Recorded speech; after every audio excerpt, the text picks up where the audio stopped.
Halo, saya Christian Grich. Anda menyaksikan obrolan malam. Viral di media sosial, komentar netizen di unggahan atau di akun Instagram Gubernur Jawa Barat Ridwan Kamil yang dinilai tidak sopan. Nah, ini dia komentar yang dipin, artinya diatur agar terlihat paling atas di unggahan video yang Kang Emil beri kejutan untuk SMP atau siswa SMP Negeri 3 Kota Tasikmalaya. Ini ya unggahannya kami ambil atau tangkapan layarnya. Nah, saat itu Kang Emil tengah mengapresiasi siswa SMP yang patungan beli sepatu buat teman sekelasnya. Nah, Guru Sabil dengan akun @sabilfadilah berkomentar dalam bahasa Sunda, artinya coba kita tampilkan ya. Artinya kamu lagi jadi gubernur Jabar atau kader partai atau pribadi. Ini dalam bahasa Indonesianya seperti ini ya. Namun komentar tersebut dianggap tidak santun karena menggunakan diksi atau pilihan kata maneh. Maneh ini artinya memang kamu atau ya betul kamu dalam bahasa Indonesia. Ini bahasa Sunda ya dalam bahasa Indonesia, tapi memiliki nilai rasa yang paling rendah di bahasa Sunda. Kalau kita lihat memang Kang Emil menggunakan jas kuning saat telekonferensi. Kita tampilkan ya gambar saat Kang Emil melakukan telekonferensi dengan para siswa yang menggunakan jas yang berwarna kuning. Itu lekat dengan Partai Golkar yang saat ini menjadi partai tempat RK bernaung. Kang Emil juga menggunakan kata yang sama untuk merespon Sabil. Bisa Anda lihat Kang Emil juga menjawab ya komentar dari Kang Sabil. Nah, komentar Sabil berbuntut panjang, pemirsa. Guru SMK di Kota Cirebon, Jawa Barat ini bahkan dikeluarkan oleh Yayasan Miftahul Ulum sebagai guru tidak tetap. Kalau versi pihak sekolah, komentar Sabil di unggahan Kang Emil bukan satu-satunya faktor pihak sekolah memutuskan untuk mengeluarkan Sabil. Ia disebut sudah 2 kali mendapat surat peringatan karena berkata kasar dan berlaku tidak sepantasnya di area sekolah. Tapi ujungnya pihak sekolah kembali membuka pintu maaf untuk Sabil kembali mengajar meskipun ditolak oleh sang guru. Sementara Kang Emil sendiri menekankan tidak tahu menahu soal pemberhentian Sabil. Ya, saya tidak melakukan apa-apa ya. Mungkin ada yang melaporkan atau gimana. Kalau pada dasarnya kritik mah boleh-boleh aja. Saya kan selalu menjawab, kalau ngeritik boleh, kalau tidak sopan ya harus sopan, itu aja. Kalau saya ngepin, itu saya sedang mengedukasi kepada orang-orang yang kadang-kadang komennya nggak pakai fakta, saya klarifikasi. Benarnya itu. Jadi pertanyaannya, saya tanya ke Akang, kita mengizinkan nggak orang berbicara kasar misalkan gitu kan? Kan enggak, nanti kan ditiru. Saya ajak Anda ngobrol dengan Sabil Fadilah, mantan guru di Cirebon. Kita akan tanya sebenarnya maksudnya menyampaikan komentar demikian di salah satu unggahan di akun Instagram Ridwan Kamil itu apa dan alasan-alasan lain setelahnya. Karena ia diberi kesempatan sebenarnya untuk kembali ke sekolah untuk mengajar. Saya ajak Anda ngobrol. Ia sudah bergabung secara virtual.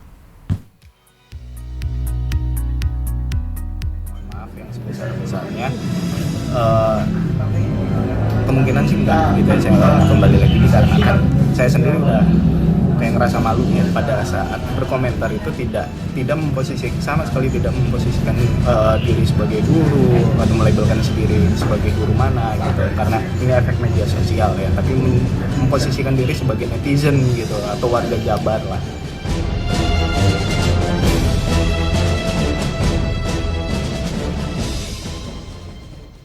Saya sapa mantan guru SMK di Cirebon ya. Saya sapa Kang Sabil Fadilah. Kang Sabil, terima kasih sudah mau bergabung di obrolan malam. Ya, halo, selamat sore, assalamualaikum warahmatullahi wabarakatuh. Ya, waalaikumsalam. Kang Sabil, ini banyak sekali yang baca. Saya coba dulu dengan unggahan Anda ya. Anda kan memilih kata maneh. Ini derajat terendah dalam bahasa Sunda untuk kata kamu. Itu sebagai bentuk ekspresi apa buat Anda? Itu kan Kang Emil bagaimanapun adalah gubernur Jawa Barat. Kita pun kalau di Sunda itu kepada orang yang lebih tua pasti menggunakan kata anjen atau pilihan kata lain selain mana? mungkin sepemahaman saya bukan derajat yang paling rendah ya yang saya ketahui gitu. Penggunaan diksi kata Bukan ganti derajat kamu paling rendah, dalam- tapi itu kan rendah sekali. Bukan berarti bahwa ketika ada kata lain yang lebih rendah dari itu kan Anda juga bisa menggunakan istilah itu, Kang Sabil. Maaf gimana? Setahu saya yang ada lagi di bawah maneh gitu ya. Iya, Setahu saya ada itu- lagi yang lebih di bawah maneh Ah. itu kan bukan berarti maneh itu tidak rendah nilai rasanya, Kang Sabil. Ya. Jadi Tetapi, pertanyaannya tetap sama. Kenapa Anda memilih ya, diksi oke. dengan nilai rasa yang rendah? yang saya ketahui adalah tentang maneh itu kan kata ganti kamu perihal keakraban ya gitu. Anda merasa akrab dengan Kang Emil ya? Bukan, kebalik. Terus? Karena saya melihat sosok Kang Emil adalah sosok yang akrab dengan followernya, dengan warga Jabar gitu. Jadi penggunaan kata maneh ini karena melihat sosok beliau gitu ya, yang someah itu lebih akrab, friendly gitu kepada warga Jabar. Jadi penggunaan, bukan saya yang merasa sok akrab, enggak, sama sekali tidak gitu. Dan saya menggunakan itu artinya iya mah mau ini mah tidak apa-apa gitu pada awalnya gitu, tidak apa-apa dalam artian karena ngeliat sosok Emil yang ya akrab tadi gitu untuk mengkritisi poin selanjutnya gitu. Kalimat pertanyaan tadi itu kenapa menggunakan kata maneh. Itu ya kalau memang kalau pada akhirnya memang pada akhirnya memang menjadi viral karena dirasa kasar gitu. Oke, gitu. Berkali-kali saya juga bilang maaf gitu. Apabila memang dirasa kasar, saya bilang saya meminta maaf gitu. Karena maneh itu yang mengandung unsur keakraban gitu, yang banyak menilai atau mungkin Kang Emil juga menilai itu adalah kasar, tidak santun nama Kang Emil ya, saya mohon maaf gitu atas dasar itu. Oke, sudah bergabung saya sapa selain Anda, Kang Sabil, ada Panggi Sarwi, Direktur Eksekutif Foxpol Center Research and Consultant. Selamat malam, Bang Panggi. Malam, Mbak Priscilan. Ya, terima kasih, Bang Panggi. Ini Anda coba kita ajak untuk melihat dari kacamata komunikasi politik, karena Kang Emil tentu selain sebagai Gubernur DKI Jakarta, Gubernur Jawa Barat juga adalah saat ini sudah menjadi kader Partai Golkar. Artinya ia tidak lagi menjadi sosok yang independen, sehingga kemudian muncullah kritik tadi yang diberi judul kritik oleh Kang Sabil ketika menggunakan pakaian yang berwarna lekat dengan warna partainya. Saya minta Anda untuk melihat dari satu cara Kang Sabil menyampaikannya, dua dari kacamata juga kita coba lihat, iya baju kuning itu apakah salah konteksnya digunakan di saat yang Kang Sabil protes? Ya, pertama Mbak Christian, yang diprotes oleh Kang Sabil dan kasus yang fenomena ini kan sebetulnya apakah ini alamiah atau ini kebetulan. Saya dari kacamata selama ini Pak Ridwan Kamil kan sangat pintar ya membaca memahami panggung depan dan panggung belakang, bagaimana beliau memainkan underdog effect, seolah-olah nanti beliau orang empati, itu beliau jago banget. Saya pikir nggak akan salah beliau untuk mengambil langkah-langkah yang menurut saya pertama harus dipulihkan dulu, yang diberhentikan itu harus diberikan kembali hak mereka sebagai guru misalnya yang kemarin diberhentikan, dan itu tanggung jawab Pak Ridwan Kamil bagaimana caranya, itu urusan beliau, karena dia sebagai gubernur tentu harus mampu mengatasi masalah itu, jangan kemudian beliau melepas dari itu. Yang kedua begini Mbak Presiden, bahwa setahu saya Pak Ridwan Kamil dari dulu itu beliau tuh selalu mengatakan saya ini milik umat gitu ya. Milik umat itu saya tidak punya bendera partai apapun. Itu sebelum Golkar. Beliau pernah di Nasdem, diusung oleh Nasdem, pernah juga diusung oleh PKS setahu saya sebelumnya, dan selalu beliau mengatakan saya ini tidak ada saham saya, atau saya sudah wakafkan diri saya kepada rakyat Jawa Barat. Artinya apa? Pada waktu itu sahamnya adalah milik rakyat. Tidak ada kemudian sekat partai politik, tidak ada baju-baju partai. Beliau betul-betul sangat leluasa untuk membantu tanpa warna-warni baju dan seterusnya. Nah, memang sekarang agak kontraproduktif kalau ini memang terjadi. saya sangat menyayangkan kok ada perubahan sikap. Kita nggak tahu apakah beliau memang kemudian anti kritik, atau memang beliau khilaf, atau memang ini betul-betul di luar jangkauan, di luar desain beliau. Ini adalah betul-betul di luar dugaan beliau ini bisa terjadi gitu. Tidak ada maksud untuk menjatuhkan atau untuk merendahkan atau untuk memberhentikan. Karena apa? Setahu saya ini Mbak Pristian, bahwa Pak Ridwan Kamil ini jago soal begini gitu loh, memainkan panggung depan, ya apalagi panggung belakang gitu. Jadi setahu saya dia tidak akan mau melakukan blunder, ya apalagi yang menghilangkan empati politik, orang jadi tidak nyaman, tidak senang, atau merugikan orang lain. Saya pikir beliau gubernur yang selama ini tidak mau merugikan masyarakat, tidak mau merugikan rakyat. Nah, kalau kemudian ada kata atau diksi atau frasa, kemudian beliau gagal mengelola itu, apalagi itu panggung depan, saya nggak tahu apakah memang beliau lagi ada masalah, atau di luar kontrol beliau, atau memang ini merusak sebetulnya citra beliau selama ini.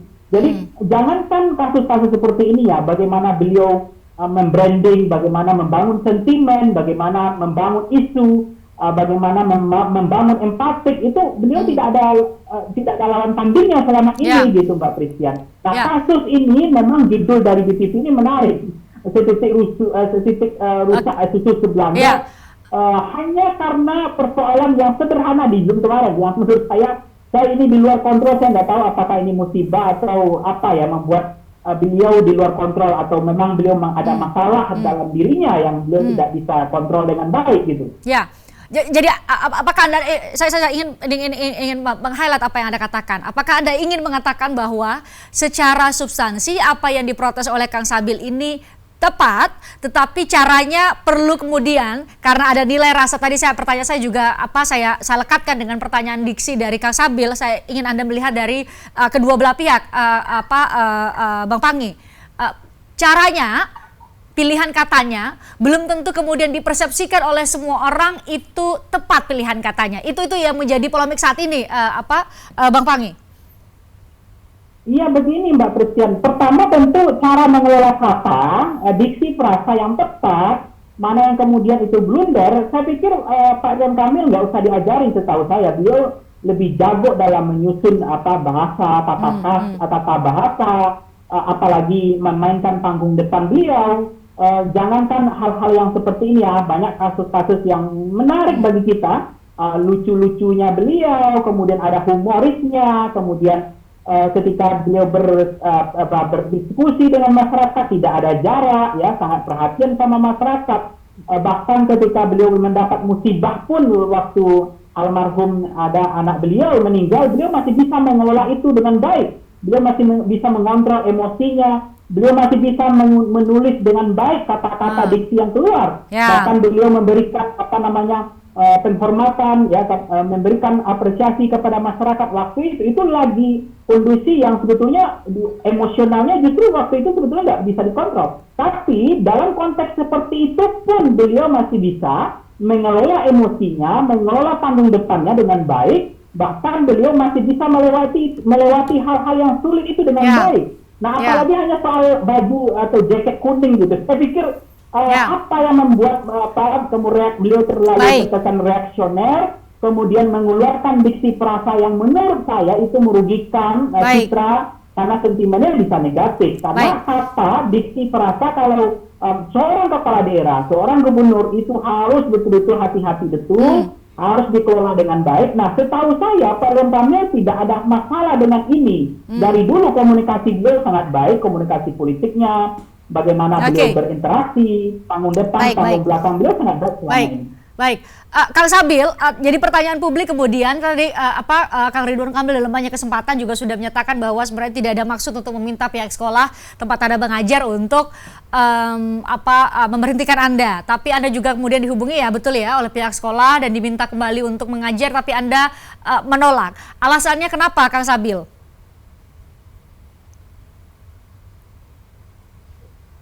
Kang Sabil? Kang Sabil? Iya Mbak, jaringannya keputus Mbak. Halo? Oh iya, oke. Saya perlu ulangi pertanyaan saya? Ya. Ya, oke, Kak Sabil, kan Anda diberi kesempatan kembali ya untuk mengajar setelah Kak Emil mengklarifikasi bahwa ia tidak ada permintaan untuk memberhentikan Anda, pihak sekolah juga kemudian meminta Anda untuk mengajar kembali, betul ya? Tapi Anda menolak, betul ya? Ya. Kenapa? Ya dari update kemarin gitu ya, kenapa saya lebih memilih untuk di luar? Jujur saya sendiri malu gitu ya, malu apabila saya kembali gitu, malu dalam artian kasihan ke sekolahnya apabila mendapatkan image dari luar, apalagi ini sekolah swasta gitu kan.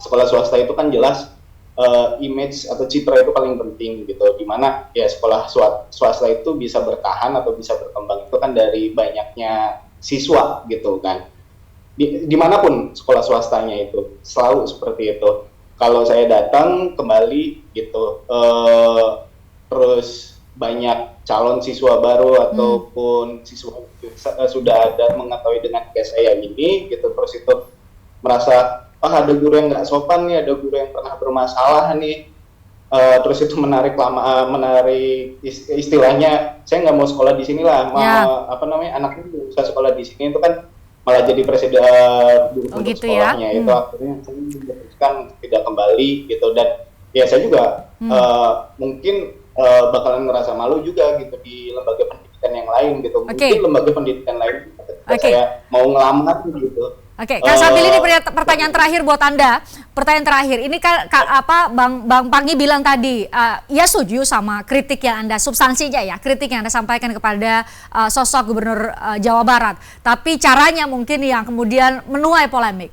Ini sebagai pembelajaran buat Anda dan buat publik yang lagi nonton kita, Anda mau menyatakan apa atau mau menyampaikan apa kepada kami semua supaya belajar dari cara, bukan substansi ya, karena substansi kita bicara dari sudut pandang pakar yang sudah bergabung bersama kita.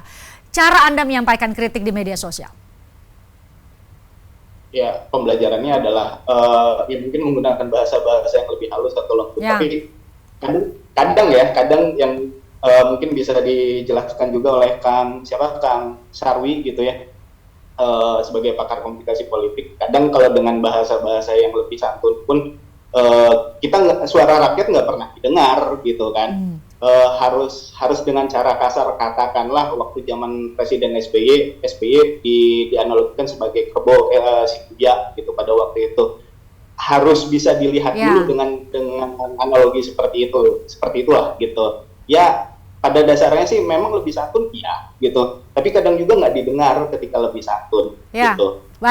Baik, nanti kritik kita lebih didengar kalau cara kita lebih santun. Terima kasih Anda sudah memberikan pelajaran berharga buat semua orang untuk bisa lebih santun menyampaikan kritikannya. Soal kritik itu substantif, tepat atau tidak, kan itu kemudian menjadi bagian perdebatan berikutnya.